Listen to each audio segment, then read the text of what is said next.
আপনার বাসার দেয়ালে কি নোনা ধরেছে, রং উঠে যাচ্ছে, প্লাস্টার খসে খসে পড়ছে? ভাবছেন এত দ্রুত বিল্ডিং পুরনো দেখায় কেন? আমি বেশ কিছুদিন আগে রাজুকের দিয়াবাড়ি প্রজেক্টে গিয়েছিলাম। দেখি প্রায় সব বিল্ডিংয়ে একই অবস্থা। নতুন নতুন বিল্ডিং, অথচ দেয়ালে ফাটল, সাদা দাগ আর খসে পড়া প্লাস্টার।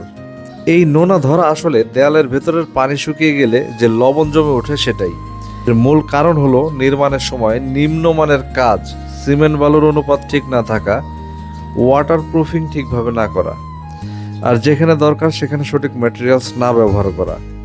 ফলাফল কয়েক মাসের মধ্যেই দেয়াল হয়ে ওঠে ফাটা, মলিন আর পুরনো চেহারার মতো। মানুষ ভাবে রঙের সমস্যা, কিন্তু আসলে এটা নির্মাণের মানের সমস্যা। তাই মনে রাখবেন, বিল্ডিংয়ের সৌন্দর্য টিকিয়ে রাখতে হলে শুধু ডিজাইন নয়, কাজের মানও হতে হবে শক্ত। আর এর সমাধান একটাই, নির্মাণের শুরুতেই সঠিক ওয়াটারপ্রুফিং আর মানসম্মত ম্যাটেরিয়ালস ব্যবহার করা। ধন্যবাদ।